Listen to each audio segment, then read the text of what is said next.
Chapitre 1, la fondation. Vernon Herring se tenait à la fenêtre de son bureau, au 42e étage, observant la ville s'étendre sous ses pieds tel un échiquier. À 38 ans, il avait fait de Herring Dynamics, de rien, une entreprise de défense pesant plusieurs millions de dollars. Son esprit méthodique et son sens des affaires impitoyable lui avaient valu respect et crainte à parts égales. Ceux qui le connaissaient bien comprenaient une vérité fondamentale. Vernon Herring n'oubliait jamais un affront, et il ne pardonnait jamais la trahison. Le bureau en acajou derrière lui était orné de photos de sa famille. Sa femme, Claire Dirty Herring, élégante et éblouissante à 34 ans, et leur fille de 8 ans, Emma, dont les yeux brillants reflétaient sa propre détermination d'un gris acier. Claire était une mondaine lorsqu'ils se sont rencontrés.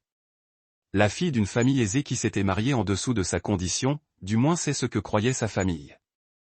Vernon leur avait prouvé qu'ils avaient tous tort, en bâtissant un empire qui éclipsait la fortune héritée de sa famille. Monsieur Herring. Son assistant frappa doucement. Votre femme a appelé. Elle voulait vous rappeler le gala de charité de ce soir. Vernon hocha la tête sans se retourner. Claire vivait pour ces événements. Le glamour, l'attention, les innombrables occasions de réseautage. De la timide débutante qu'il avait épousée, elle était devenue une femme mondaine qui aimait l'admiration.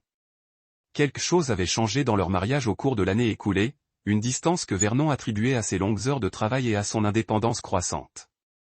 Ce qu'il ignorait, c'est que l'indépendance de Claire avait un nom, Nicolas Cabrera. À 36 ans, Nicolas était tout ce que Vernon n'était pas: charmant, spontané et dangereusement beau. Il avait rencontré Claire lors d'un vernissage 6 mois plus tôt, et leur liaison avait été rapide et enivrante. Là où Vernon était calculateur et réservé, Nicolas était passionné et impulsif. Il travaillait comme marchand d'art, fréquentant les mêmes cercles sociaux que Claire, comprenant son besoin d'excitation d'une manière que son mari méthodique n'aurait jamais pu comprendre. Ce soir-là, tandis que Vernon ajustait sa cravate noire devant le miroir de leur chambre, Claire sortit de son dressing vêtue d'une magnifique robe émeraude qui épousait parfaitement ses courbes.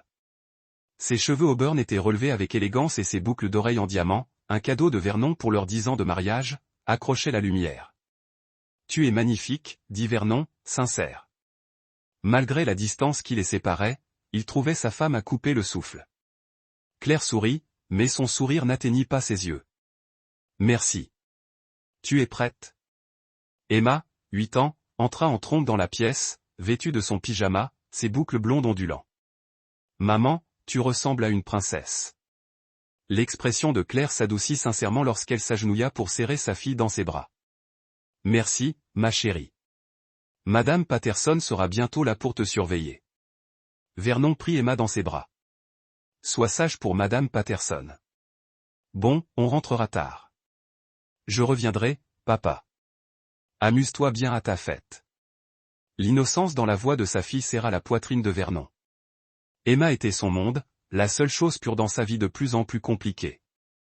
S'il avait su que ce serait l'une de leurs dernières conversations, il l'aurait tenue plus longtemps dans ses bras. Chapitre 2. Fracture au paradis.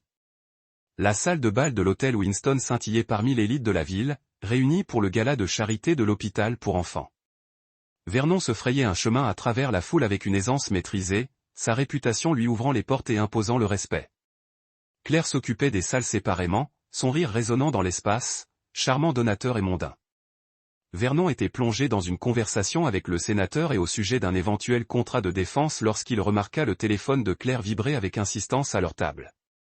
Elle était de l'autre côté de la pièce, animée par une discussion avec un groupe de jeunes philanthropes. Le téléphone vibra de nouveau et Vernon jeta un coup d'œil à l'écran. Emma malade apparut dans l'aperçu du SMS de Madame Patterson.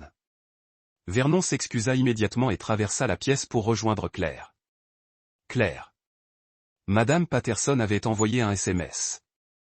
Emma est malade. Claire jeta un coup d'œil à son téléphone en fronçant les sourcils. Elle avait probablement juste mal au ventre. Madame Patterson s'inquiète trop. On devrait peut-être appeler Vernon. Détends-toi. Ce n'est probablement rien. C'est la plus grande collecte de fonds de l'année. Le ton dédaigneux de Claire le surprit. Mais avant qu'il puisse répondre, le programme de la soirée commença.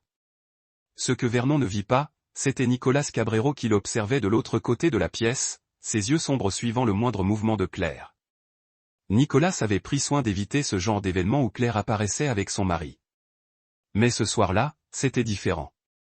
Ce soir-là, il comptait annoncer à Claire qu'il était prêt à quitter son propre mariage pour elle. L'épouse de Nicolas, Erika Bisley Cabrera, se tenait à ses côtés, inconsciente de l'attention distraite de son mari. Chirurgienne pédiatrique réputée, Erika était tout ce que Nicolas prétendait désirer. Intelligente, accomplie et dévouée. Mais il lui manquait la flamme qui l'attirait chez Claire, le frisson dangereux de l'interdit. La soirée se poursuivit au rythme des discours et des ventes aux enchères. L'esprit de Vernon dériva par intermittence vers Emma, malgré les assurances de Claire. Pendant la vente aux enchères silencieuse, il sortit pour appeler chez lui.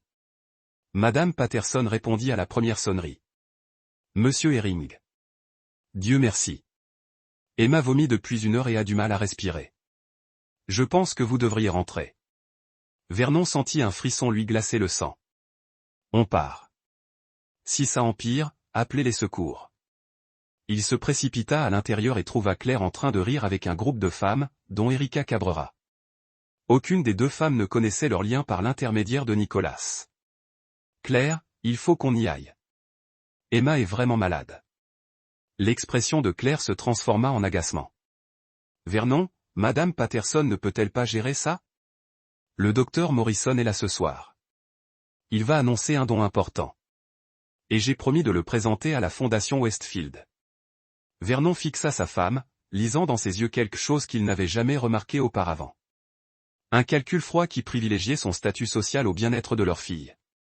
Notre fille a du mal à respirer. Claire. Bien. Elle soupira dramatiquement. Mais tu me dois bien ça. Les 20 minutes de route pour rentrer à la maison nous ont semblé les mêmes. Les mains de Vernon agrippaient le volant tandis que Claire consultait son téléphone et se plaignait d'avoir raté le point culminant de la soirée. Lorsqu'ils arrivèrent dans leur allée, Madame Patterson les accueillit à la porte, le visage blême d'inquiétude. Son état a empiré, Monsieur Herring. Elle est dans la cuisine. Elle n'a pas pu monter. Vernon se précipita à l'intérieur et trouva Emma effondrée sur le sol de la cuisine, son petit corps convulsé à bout de souffle. Ses lèvres avaient une teinte bleutée qui lui envoya la terreur dans les veines. « Appelez le 911 » cria-t-il en s'agenouillant à côté de sa fille. Chapitre 3, le point de rupture.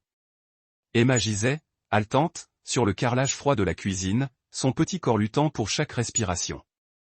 Vernon lui berçait la tête sur ses genoux, les mains tremblantes, essayant de la réconforter, tandis que Madame Patterson composait le 911. L'élégance de la soirée lui semblait désormais une cruelle plaisanterie. Son nœud papillon semblait l'étrangler tandis qu'il regardait sa fille se débattre. « Maman » murmura Emma en tendant les doigts tremblants. Claire se tenait dans l'embrasure de la porte, toujours dans sa robe émeraude, son téléphone serré dans la main. L'écran était illuminé de SMS, et Vernon pouvait voir qu'elle tapait des réponses alors que leur fille luttait pour respirer. Claire. La voix de Vernon se brisa de désespoir. Pose le téléphone et aide-moi. Claire leva les yeux, l'irritation se lisant sur son visage. Je m'occupe d'une chose importante, Vernon. Madame Patterson appela l'ambulance. Important. Vernon n'en croyait pas ses oreilles. Notre fille est mourante, mais Claire s'était déjà détournée, son téléphone collé à l'oreille. Nicolas, je ne peux pas parler maintenant. Non, il fallait partir tôt. Oui, c'est un drame familial. Le monde de Vernon bascula. Nicolas. Ce nom le frappa comme un coup de poing, mais il se força à se concentrer sur Emma. Sa respiration devenait plus difficile, son petit visage prenait une teinte bleutée inquiétante. Les ambulanciers arrivèrent quelques minutes plus tard, leurs gestes efficaces envahissant la cuisine. Vernon les observa, impuissant, s'occuper d'Emma, lui insérant 4 masques et plaçant un masque à oxygène sur son petit visage. L'ambulancier en chef, un homme buriné nommé Mike, avait l'air sombre. Il faut l'emmener immédiatement à l'hôpital pour enfants. On dirait un choc anaphylactique grave. Alors qu'il chargeait Emma dans l'ambulance, Vernon réalisa que Claire ne la suivait pas. Elle se tenait dans le hall d'entrée, toujours au téléphone, la voix basse et pressante. Je ne peux pas rater l'annonce du docteur Morrison. Chérie, emmène-la à l'hôpital. Je te retrouve là-bas après la fête. Vernon sentit quelque chose se briser en lui. Pas seulement se fissurer, mais se briser complètement. Sa femme préférait une soirée mondaine à la vie de leur fille mourante. il la regarda prendre son sac à main et se diriger vers la porte, ses talons claquant sur le sol en marbre avec une détermination impitoyable. « Où vas-tu » La voix de Vernon était à peine maîtrisée. « Retour au gala. Le docteur Morrison m'a expressément demandé de le présenter aux membres du conseil d'administration. Cela pourrait rapporter des millions à la fondation de l'hôpital. Vernon, je ne peux pas abandonner mes engagements. » Elle l'embrassa sur la joue d'un air péremptoire et sortit, laissant Vernon monter seul dans l'ambulance avec leur fille. Les 3 heures suivantes se succédèrent dans un cauchemar de couloirs stériles, de médecins affolés et de machines au bip menaçant. Vernon ne quitta jamais Emma, lui tenant la petite main tandis que les équipes de spécialistes s'efforçaient de lui sauver la vie. Le docteur Sarah Chin, la pédiatre traitante, expliqua qu'Emma avait subi un choc anaphylactique sévère, probablement déclenché par un nouveau médicament que Madame Patterson lui avait prescrit pour ce qui semblait être une simple fièvre. « Nous faisons tout notre possible, Monsieur Herring, dit doucement le docteur Chin. Mais la réaction fut violente, tout comme le retard du traitement. Le téléphone de Vernon vibra de SMS de Claire se plaignant de devoir s'excuser pour son absence. Les photos du gala inondaient les réseaux sociaux, Claire souriante posant avec des donneurs. Ses inquiétudes concernant Emma semblaient complètement oubliées. À 23h47, les machines tombèrent en panne. Le docteur Chin apparut aux côtés de Vernon, le visage grave, empreint de compassion et de défaite. « Je suis vraiment désolé, Monsieur Herring. Nous avons tout fait, mais nous n'avons pas pu la sauver. Le choc anaphylactique avait trop endommagé son système respiratoire. » Vernon fixait le visage paisible de sa fille, si petit, sur le lit d'hôpital. Emma semblait endormie. Ses boucles blondes s'étalaient sur l'oreiller. La rage qui montait dans sa poitrine était sans précédent. Froide, calculatrice et absolue. Il appela Claire d'une main tremblante. « Vernon, enfin, tu ne devineras jamais ce qui s'est passé. Le docteur Morrison a fait un don de 12 millions de dollars et la fondation Westfield souhaite s'associer à nous pour la nouvelle aile. Je suis à l'after party au Meridian Club avec tous les grands noms. Cette soirée s'est avérée encore meilleure que la mort d'Emma. » La ligne resta silencieuse un instant. Puis Vernon entendit le rire de Claire en arrière-plan. Les coupes de champagne s'entrechoquaient. « Que as-tu dit ? Je t'entends à peine à cause de la musique. Notre fille est morte. Claire. Emma est morte il y a 20 minutes. » Nouveau silence. Puis la voix de Claire revint, agacée plutôt qu'angoissée. « Ce n'est pas drôle, Vernon. Arrête de dramatiser. Je serai à la maison dans quelques heures. » La ligne fut coupée. Vernon était assis sur la chaise d'hôpital à côté du corps d'Emma, les yeux rivés sur son téléphone. Sa femme riait. Leur fille venait de mourir, et Claire riait à une fête. Le son résonna dans sa mémoire, se mêlant au dernier murmure d'Emma, « Maman », pour créer une symphonie de trahison qui allait guider tout ce qu'il ferait désormais. Tandis qu'il signait les papiers et prenait des dispositions avec le directeur des pompes funèbres, Vernon Herring commença à planifier. L'esprit méthodique qui avait bâti un empire allait maintenant se tourner vers un autre objectif, la destruction totale de tous ceux qui avaient trahi la mémoire de sa fille. Et Claire n'avait aucune idée de ce qu'il allait faire ensuite. Chapitre 4. La chasse commence. 2 semaines après les funérailles d'Emma, Vernon était assis dans son bureau, plongé dans le chagrin et la rage. La cérémonie avait été une petite cérémonie. Claire avait insisté pour limiter la liste des invités afin d'éviter une attention excessive pendant sa période de deuil en privé. En réalité, elle voulait dire qu'un enterrement massif perturberait son agenda social. Vernon avait vu sa femme jouer à la mère endeuillée à la perfection, acceptant les condoléances avec une grâce maîtrisée tout en vérifiant ses messages sur son téléphone. Ce même téléphone qui avait été plus important que leur fille mourante. Ce même téléphone qui contenait des secrets que Vernon était désormais déterminé à découvrir. Son bureau à domicile avait changé, transformé d'espace de travail en salle de crise. Vernon avait toujours été rigoureux en affaires, mais le chagrin avait aiguisé sa concentration jusqu'à l'extrême. La chambre vide d'Emma, au bout du couloir, lui rappelait constamment ce qu'il avait perdu et pourquoi il ne pourrait jamais pardonner. L'enquête commença par les relevés téléphoniques de Claire, facilement obtenus grâce à ses relations professionnelles. Ce qu'il trouva confirma ses pires soupçons. Pendant 6 mois, Claire avait été en contact permanent avec Nicolas Cabrera.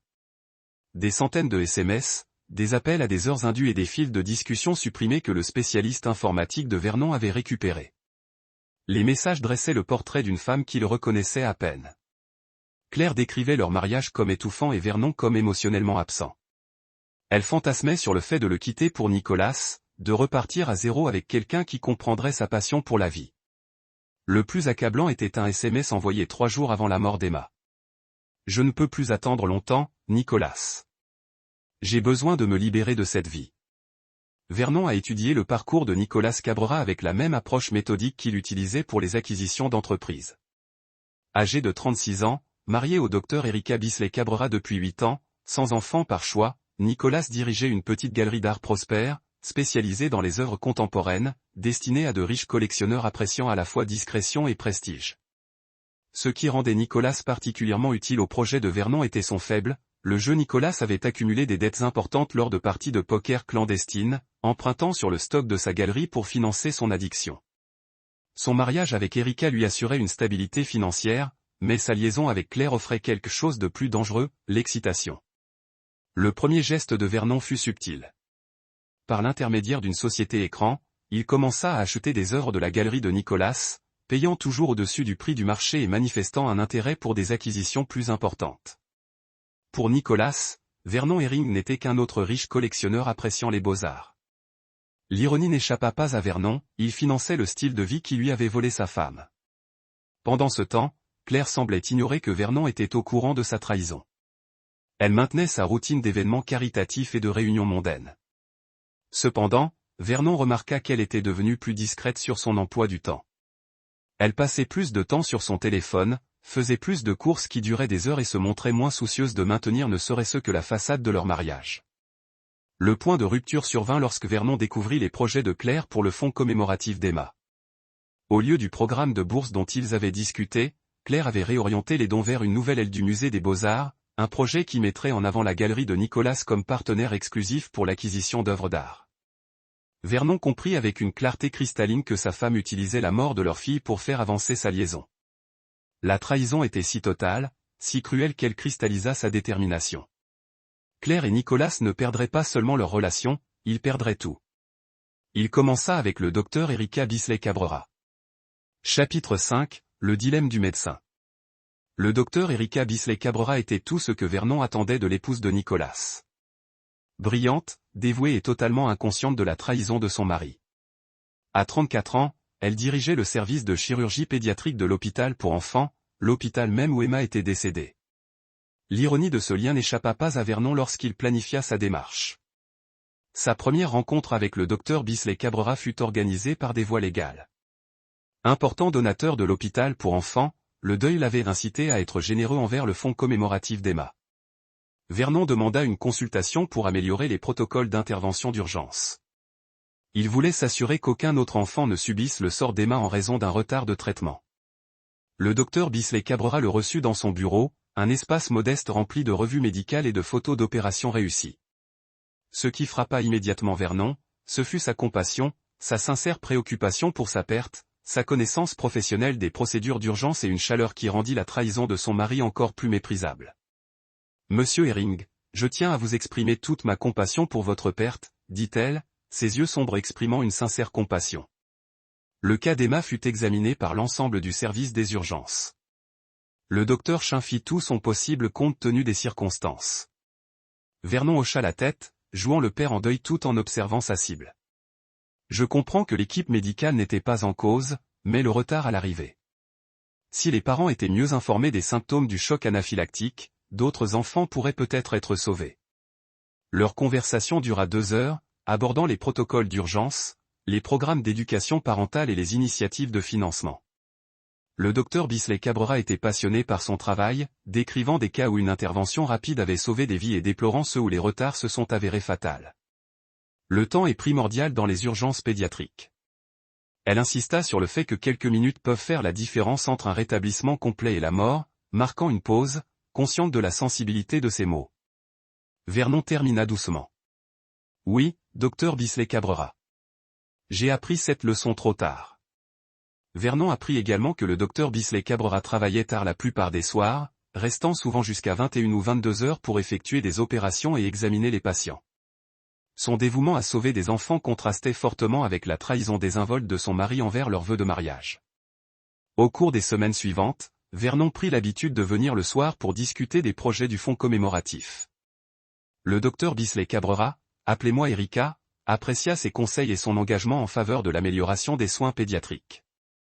Elle n'avait aucun moyen de savoir que Vernon planifiait soigneusement son emploi du temps, sachant à quel moment Nicolas avait des occasions de se livrer à sa liaison. Ces informations se révélèrent précieuses. Nicolas rendait généralement visite à Claire les mardis et jeudis soirs, lorsqu'Erika travaillait. Tard, et les samedis après-midi, lorsqu'elle assistait à des conférences médicales. Ils se rencontraient au studio de yoga de Claire, un établissement privé qui fermait tôt, ce qui leur laissait 3 heures de temps libre sans interruption. La deuxième stratégie de Vernon impliqua Jackie Glass, son détective privé. Jackie était une ancienne inspectrice de police spécialisée dans la surveillance discrète pour des clients prestigieux. Elle avait aidé Vernon à vérifier les antécédents de partenaires commerciaux potentiels, mais cette mission était personnelle. « J'ai besoin d'une documentation complète », a indiqué Vernon à Jackie lors de leur rencontre à son bureau. Des photos, des vidéos, des enregistrements audio si possible. Je veux des preuves qui résisteraient à toute procédure judiciaire. Jackie a hoché la tête avec professionnalisme. Cas d'infidélité classique. À quel point voulez-vous une documentation détaillée? Extrêmement détaillée. Je veux des dates, des heures, des lieux et des comportements. J'ai également besoin d'informations sur Nicolas Cabrera, ses dossiers financiers, ses transactions commerciales, ses habitudes personnelles, tout. La période. Prenez le temps nécessaire pour être minutieux. Je ne suis pas pressé. Le ton calme de Vernon trahissait la fureur qui le brûlait. Mais quand vous aurez terminé, je veux suffisamment de preuves pour les détruire complètement. L'enquête de Jackie a révélé toute l'étendue de la relation de Claire et Nicolas. Ils n'avaient pas seulement une liaison. Ils projetaient un avenir ensemble. Des SMS récupérés sur le téléphone de Nicolas montraient des discussions sur le fait de quitter leurs conjoints respectifs après la période matinale appropriée pour Emma. La désinvolture avec laquelle ils évoquaient la mort de sa fille, la considérant comme une question de timing plutôt que comme une tragédie, emplissait Vernon d'une rage froide qui dépassait la simple trahison. Ils voyaient la mort d'Emma comme une opportunité, une chance de restructurer leur vie sans les désagréments d'un enfant qui compliquerait leurs plans. Mais la preuve la plus accablante provenait des enregistrements audio de leur conversation au studio de yoga. Jackie avait installé des micros lors d'une visite d'entretien de routine, et les conversations enregistrées révélaient la véritable profondeur de l'insensibilité de Claire et Nicolas. Je suis désolé pour Emma. Bien sûr, la voix de Claire était claire sur l'enregistrement, mais Vernon est tellement renfermé maintenant. Il me parle à peine. Peut-être est-ce l'univers qui nous dit qu'il est temps d'aller de l'avant avec nos projets. La réponse de Nicolas fit serrer les poings de Vernon. La mort de votre fille pourrait bien rendre le divorce plus serein. Vernon sera tellement absorbé par son deuil. Il ne se battra pas aussi fort pour ses biens. Nous pourrons être ensemble plus tôt que prévu. Vernon passa l'enregistrement 3 fois, chaque répétition renforçant sa détermination. Ils utilisaient la mort d'Emma comme un avantage stratégique. La trahison était si totale, si impitoyable que Vernon sentit ses derniers vestiges de clémence s'évaporer. À la fin du mois, Vernon avait tout ce dont il avait besoin, des documents financiers attestant des dettes de jeu de Nicolas, des preuves photographiques de la liaison, des enregistrements audio de leurs conversations cruelles et une documentation détaillée de leur projet d'abandonner leurs conjoints respectifs. Mais Vernon ne prévoyait pas un simple divorce. Claire et Nicolas avaient fait de la mort de sa fille une occasion de bonheur. Maintenant, Vernon allait transformer leur bonheur en leur propre destruction. Chapitre 6. Le piège. Le plan de Vernon exigeait patience et précision, des qualités qui lui avaient été utiles en affaires et qui lui seraient désormais utiles pour se venger. L'essentiel était de faire croire à Claire et Nicolas que leur trahison restait secrète, tout en les préparant à une destruction totale. La première phase concernait le fonds fiduciaire de Claire. Dans le cadre de leur contrat de mariage, Claire conservait l'accès à l'argent de sa famille grâce à une structure fiduciaire complexe que Vernon n'avait jamais pris la peine d'examiner de près. Avec l'aide de son expert comptable, Vernon découvrit des failles intéressantes dans la gestion du trust. Le père de Claire, Randolph Dirty, avait établi le trust avec des clauses spécifiques sur la conduite morale et les obligations familiales. Le langage était archaïque selon les normes modernes, mais juridiquement contraignant. L'adultère, l'abandon des devoirs familiaux et un comportement portant atteinte au nom de la famille pouvaient entraîner la perte des avantages du trust. Vernon organisa un déjeuner avec Randolph au très exclusif Montclair Club. À 72 ans, le père de Claire était un homme de valeur démodé, mais doté d'un sens aigu des affaires. Il n'avait jamais été très favorable à Vernon, le considérant comme un nouvel aisé, mais il respectait sa réussite. « J'apprécie que tu aies pris le temps de me voir, Randolph », commença Vernon prudemment. « Je voulais discuter des contributions de Claire au fonds commémoratif et de certaines de mes inquiétudes quant à la direction qu'elle prend. » Randolph écouta Vernon exposer les projets de Claire pour l'aile du musée, omettant soigneusement toute mention de Nicolas et soulignant la dérogation au programme de bourse convenu. « Elle est différente depuis la mort d'Emma, » poursuivit Vernon, laissant une profonde tristesse colorer sa voix. Distante, secrète. Je m'inquiète de son jugement en cette période difficile. La conversation a semé le doute sur le comportement actuel de Claire, tout en présentant Vernon comme le mari inquiet. Randolph a accepté de surveiller de plus près les dépenses du trust, préparant ainsi, sans le savoir, les bases de la ruine financière de Claire. Pendant ce temps, Vernon se concentrait sur le problème de jeu de Nicolas. Grâce à des recherches minutieuses, il a identifié les parties de poker clandestines que Nicolas fréquentait, des soirées à enjeux élevés organisées dans des clubs privés et des maisons cossues.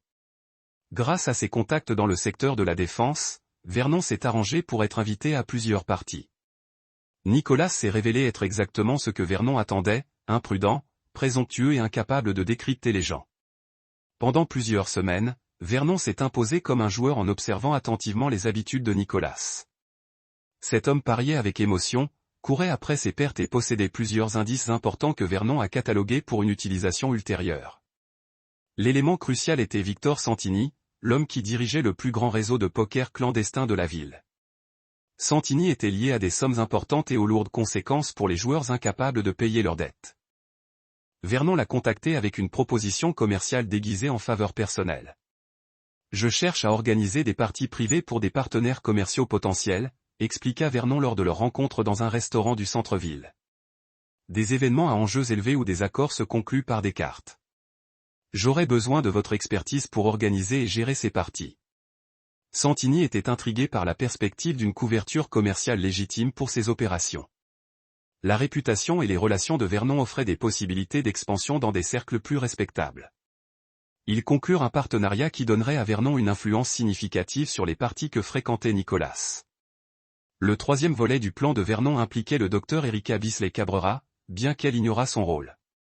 Vernon poursuivit leurs réunions hebdomadaires au sujet du fonds commémoratif d'Emma, chaque conversation lui permettant de mieux comprendre son mariage et son emploi du temps.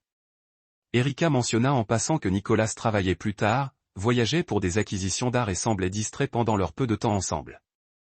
Le mariage est un défi lorsque les deux partenaires ont des carrières exigeantes, observa Vernon avec sympathie. Claire et moi avions également du mal à trouver cet équilibre. Erika hocha la tête, l'air troublé. Nicolas était autrefois plus présent. Ces derniers temps, il semble être ailleurs, même lorsqu'il est à la maison. Je me dis sans cesse que c'est juste le stress de la galerie. Mais Vernon hochait la tête avec compréhension, tout en cataloguant intérieurement chaque détail. Les soupçons croissants d'Erika sur le comportement de son mari seraient utiles le moment venu de révéler la vérité. Le dernier élément était Claire elle-même. Vernon commença à encourager subtilement son indépendance, lui suggérant de poursuivre des projets sociaux plus ambitieux et soutenant son implication accrue dans divers comités et conseils. Pour Claire, les encouragements de Vernon semblaient une reconnaissance de ses capacités. En réalité, il lui donnait plus de marge de manœuvre pour se pendre. Claire réagit comme prévu, passant plus de temps loin de chez elle et osant de plus en plus parler de sa liaison. Elle commença à partir en week-end avec des amis, à assister à des soirées qui duraient jusqu'au petit matin et à se soucier moins des apparences. Vernon documentait tout grâce à la surveillance constante de Jackie Glass, tout en jouant le rôle du mari en deuil, qui se consacrait à son travail pour surmonter la perte. Ses amis et sa famille le considéraient comme admirable dans sa gestion stoïque de la tragédie, tandis que Claire apparaissait de plus en plus égoïste et frivole en comparaison. En décembre, 6 mois après la mort d'Emma, Vernon avait rassemblé toutes les pièces de son plan. Claire et Nicolas pensaient gérer avec succès leur relation secrète tout en préparant leur avenir commun. Le docteur Erika Bisley Cabrera soupçonnait son mari d'avoir une liaison, mais manquait de preuves. Victor Santini préparait plusieurs parties de poker à enjeux élevés qui donneraient à Vernon le contrôle du destin financier de Nicolas. Aucun d'eux ne comprenait qu'ils étaient tous des pièces sur l'échiquier de Vernon, positionnés exactement là où il en avait besoin pour les derniers coups de sa partie. L'esprit méthodique qui avait bâti un empire allait maintenant démontrer ce qui était arrivé à ceux qui avaient trahi la famille de Vernon Herring. La mémoire d'Emma méritait rien de moins qu'une vengeance totale et complète. Chapitre 7. Le piège se referme. La vente aux enchères caritatives de Noël au Méridien Club offrait le cadre idéal pour que le plan de Vernon entre dans sa phase finale. L'événement réunissait l'élite de la ville, dont de nombreux joueurs de poker underground que Vernon cultivait. Plus important encore, c'était le genre de réunion sociale prestigieuse où Claire se sentait le plus à l'aise et le plus téméraire. Vernon arriva tôt, se positionnant stratégiquement près des tables de vente aux enchères silencieuses. Il arborait son masque public de père en deuil avec une aisance maîtrisée, acceptant condoléances et éloges pour son travail en faveur du fonds commémoratif. Tous soulignèrent la façon dont il gérait sa perte et combien son dévouement à l'amélioration des soins pédiatriques était devenu admirable. Claire arriva 20 minutes plus tard, resplendissante dans une robe de cocktail noire, à la fois sombre et élégante. Elle parcourut la salle avec une assurance renouvelée. Son implication dans le projet de l'aile du musée avait élevé son statut au sein de la communauté artistique. Ce qu'elle ignorait, c'est que Vernon avait suivi attentivement chaque aspect du projet, y compris ses irrégularités financières. Nicolas entra séparément, comme toujours, accompagné du docteur Erika Bisley Cabrera. Vernon vit le regard de Nicolas se poser immédiatement sur Claire à l'autre bout de la salle. La soif dans son regard était évidente pour quiconque savait où chercher. Erika, resplendissante dans son bleu marine, semblait indifférente à l'attention distraite de son mari tandis qu'elle saluait collègues et donateurs. « Vernon, comment allez-vous » Le docteur Bisley Cabrera s'approcha avec une inquiétude sincère. « Je sais que les fêtes doivent être particulièrement difficiles. Chaque jour est un défi. » Vernon répondit sincèrement, mais pas comme elle l'avait imaginé, mais le travail du fonds commémoratif aide. Savoir que l'héritage d'Emma pourrait sauver d'autres enfants apporte un certain réconfort. Leur conversation fut interrompue par Victor Santini, vêtu avec respect d'un costume sur mesure qui masquait ses relations plus dangereuses.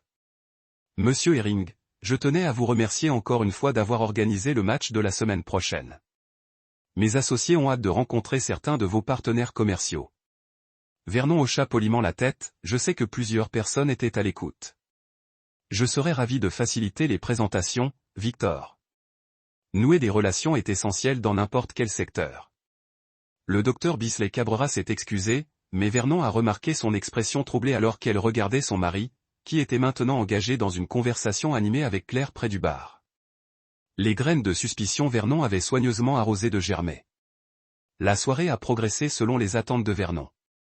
Claire et Nicolas ont maintenu leur distance publique prudente tout en échangeant des regards significatifs et des touches subtiles quand ils pensaient que personne ne regardait. Jackie Glass, positionné en tant que photographe pour les pages de la société, a capturé chaque interaction avec la précision du téléobjectif. Lors de la présentation des enchères, Vernon a annoncé un ajout important au fonds commémoratif d'Emma. Une contribution d'1 million de dollars qui a attiré des halètements d'admiration de la foule. « Ma fille aimait aider les autres », a-t-il dit dans le microphone, sa voix portant un chagrin parfait. Ce fonds garantira que les autres enfants reçoivent les soins d'urgence dont Emma avait besoin. Claire rayonna à côté de lui, se précipitant dans la lueur réfléchie de sa générosité et de l'attention admirative de leur père. Elle ne savait pas que l'argent venait de liquider plusieurs investissements qu'elle s'attendait à hériter, ou que le véritable objectif du fonds était d'exposer sa mauvaise gestion du projet du musée. Après les présentations officielles, Vernon s'est rendu à Nicolas, qui admirait une sculpture près de l'affichage de la galerie. « Belle pièce », a commenté Vernon, étudiant la silhouette en bronze. « Vous avez un excellent œil pour l'art, monsieur Cabrera. » Nicolas est devenu surpris d'être abordé par Vernon Herring. « Merci, monsieur Herring. J'ai en fait recommandé cette pièce pour la vente aux enchères. L'art a toujours été ma passion. Je peux voir ça. En fait, j'ai suivi le travail de votre galerie. Portfolio très impressionnant. » Le ton de Vernon était amical, presque admirant. « Je suis toujours à la recherche d'opportunités d'investissement dans les arts. Peut-être pourrions-nous discuter de votre prochain projet un jour. » La conversation a duré 15 minutes au cours desquelles Vernon s'est imposé comme un client majeur potentiel tout en sondant soigneusement la situation financière de Nicolas. Nicolas était impatient de plaire, mentionnant plusieurs acquisitions coûteuses qu'il envisageait et faisant allusion à des défis de flux de trésorerie qui limitaient sa capacité à poursuivre des opportunités plus importantes. « Je serais très intéressé à en savoir plus sur vos plans d'acquisition, » a conclu Vernon. Pourquoi ne me rejoignez-vous pas pour le poker jeudi prochain? J'organise un petit jeu pour les associés commerciaux. Conversation très discrète et de haute qualité. Les yeux de Nicolas se sont allumés à l'invitation. Être inclus dans le jeu de poker privé de Vernon et Ring augmenterait considérablement son statut. Je serais honoré de vous rejoindre. Alors qu'il serrait la main, Vernon sentit la satisfaction d'un piège parfaitement réglé. Nicolas ne savait pas qu'il venait d'accepter une invitation à sa propre destruction. La soirée s'est terminée avec Claire et Nicolas conservant leur charade prudente tandis que Vernon a observé toutes les interactions. Pendant le retour à la maison, Claire était inhabituellement animée, décrivant le succès de la soirée et la réponse positive à leur projet de musée. Avez-vous vu à quel point tout le monde était impressionné par l'annonce du fonds commémoratif? Demanda-t-elle, touchant son rouge à lèvres dans le miroir du passager. Emma serait fière de l'héritage que nous construisons. Les mains de Vernon se resserrèrent sur le volant. L'utilisation occasionnelle de Claire lors de la description d'un projet qu'elle corrompait pour le bénéfice de son amant le remplissait de fureur froide. L'héritage d'Emma était prostitué pour une affaire. Oui, dit-il tranquillement.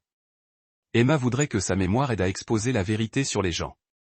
Claire a entièrement raté le sens plus profond, continuant à bavarder sur les événements futurs et les obligations sociales. Vernon l'a laissé parler tout en examinant mentalement la prochaine phase de son plan. Le jeu de poker de jeudi commencerait. La destruction financière de Nicolas, tandis que vendredi apporterait des révélations qui briseraient le mariage du docteur Erika Bisley Cabrera et la façade soigneusement construite de Claire. Le piège avait été 2 mois en préparation. Avec chaque élément précisément positionné, maintenant Vernon démontrerait ce qui est arrivé à ceux qui ont trahi sa famille et utilisé la mort de sa fille à leur propre fin. La mémoire d'Emma serait vengée, et ni Claire ni Nicolas échapperaient aux conséquences de leur trahison insensée. Chapitre 8. Le calcul. Le jeu de poker de jeudi soir a eu lieu dans l'étude privée de Vernon, la même salle où il avait prévu sa vengeance. L'ironie n'a pas été perdue pour lui alors qu'il disposait la table où Nicolas Cabrera perdrait tout. 8 joueurs ont assisté, tous les hommes d'affaires riches avec réputation de protéger et de l'argent à brûler. Victor Santini a géré le jeu avec une discrétion professionnelle, garantissant une atmosphère appropriée pour les affaires et la destruction. Nicolas est arrivé précisément à temps. Clairement nerveux mais excité par l'opportunité. Il s'habillait soigneusement dans un costume cher que Vernon a reconnu comme étant au-delà de ses moyens réels. Un autre indicateur de la pression financière qui le rendrait vulnérable. Messieurs, bienvenue dans notre match de décembre, a annoncé Vernon alors que les joueurs s'assoient. Les enjeux de ce soir sont de 50 000 actus 100, des révisions illimitées pour les joueurs qualifiés. Le sang-froid de Nicolas a légèrement glissé à l'annonce des enjeux, mais Pride l'a empêché de reculer.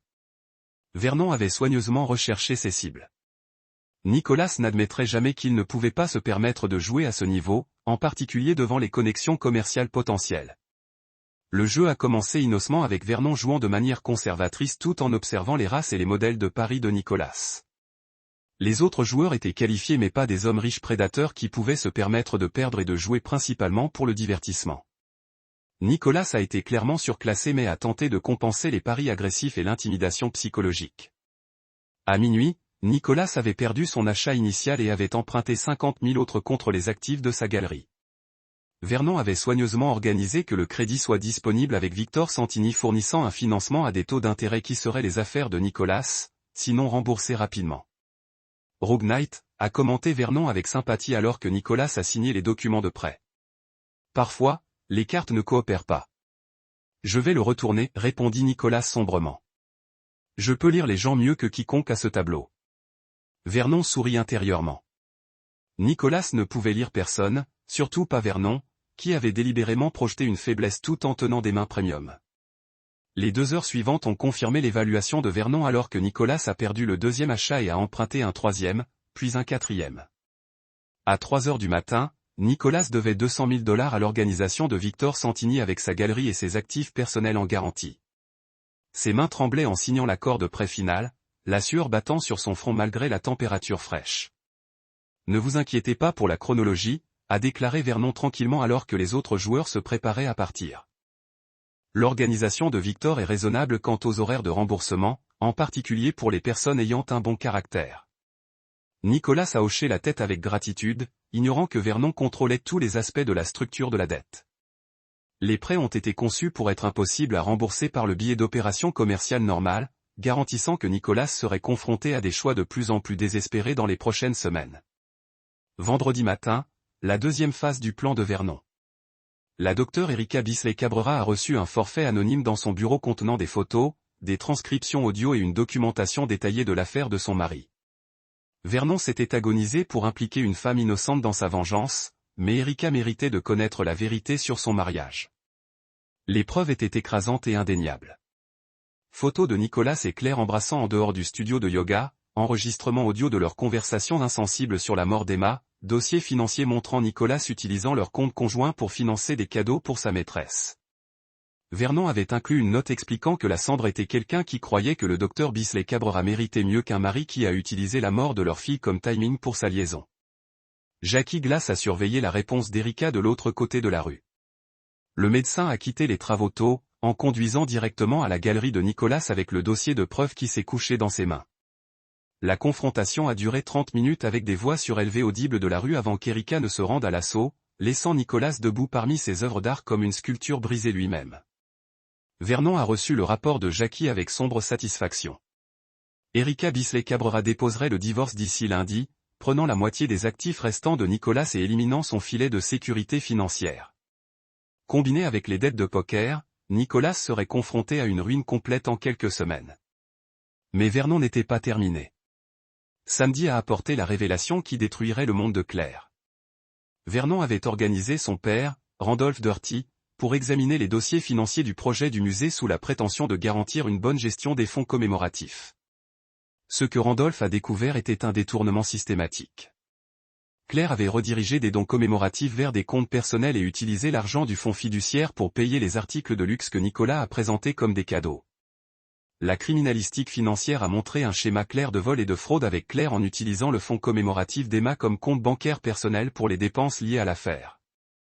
Les chambres d'hôtel, les bijoux, les week-ends, tous financés par des dons destinés à honorer la mémoire d'un enfant mort. L'appel de Randolph est venu dimanche matin, sa voix tremblant de rage et d'incrédulité. « Vernon, j'ai besoin que tu viennes immédiatement à mon bureau. Nous devons discuter des activités de Claire avec le fonds commémoratif. » Vernon s'est rendu dans les bureaux de la famille Dirty avec un choc et une indignation soigneusement préparés. La preuve de Randolph était accablante. Les dossiers bancaires, les signatures forgées, ont détourné les dons totalisant près d'un demi-million de dollars volés au fonds commémoratif d'Emma. « Je ne peux pas croire que ma propre fille volerait une charité pour enfants, a déclaré Randolph, son visage gris de honte. En utilisant la mémoire de son enfant mort pour financer le luxe personnel, c'est au-delà de la compréhension. Vernon a parfaitement joué son rôle, exprimant l'horreur et la trahison tout en célébrant en interne l'exhaustivité de son piège. Le vol de Claire du fonds commémoratif d'Emma a été le dernier élément de preuve nécessaire pour déclencher les clauses de confiscation du fonds fiduciaire et assurer des poursuites pénales. « Que faisons-nous maintenant ?» demanda Vernon, sa voix lourde de chagrin fabriqué. « La fiducie est immédiatement gelée en attendant une enquête, a répondu Randolph. Et j'ai peur que cela va au-delà de la discipline familiale. Le volet d'une organisation caritative enregistrée est un crime. Claire fera face à des accusations criminelles. » Jusqu'à dimanche soir, le monde de Claire s'effondrait. Nicolas avait avoué l'affaire pour se sauver de la procédure de divorce de sa femme. Entouré de preuves de sa trahison. Expliqué. Amant. Vous avez transformé l'héritage de notre fille en votre budget de divertissement personnel. La vérité pendait entre eux comme une lame. Claire a essayé de parler, mais la fureur froide de Vernon l'a fait taire. Nicolas doit 200 000 $ aux personnes qui cassent les jambes pour les paiements tardifs. Erika Bisley Cabrera le divorce et prend la moitié de ses actifs. Votre fonds en fiducie est gelé et vous êtes confronté à des accusations de crime pour la fraude caritative.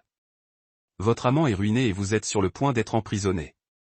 Claire le regarda avec une horreur croissante. Et nous? Et notre mariage? Le sourire de Vernon était aussi froid que l'hiver. Notre mariage est mort avec Emma Claire. Maintenant, vous découvrez ce qui arrive aux gens qui trahissent ma famille. Le calcul avait commencé et Vernon Herring n'a jamais pardonné. Chapitre 9. Pas de pitié. 6 mois plus tard, Vernon se tenait dans le même palais de justice où la procédure de divorce de Claire avait conclu. La justice s'est déplacée lentement, mais elle s'est déplacée avec une minutie dévastatrice lorsqu'elle est correctement motivée.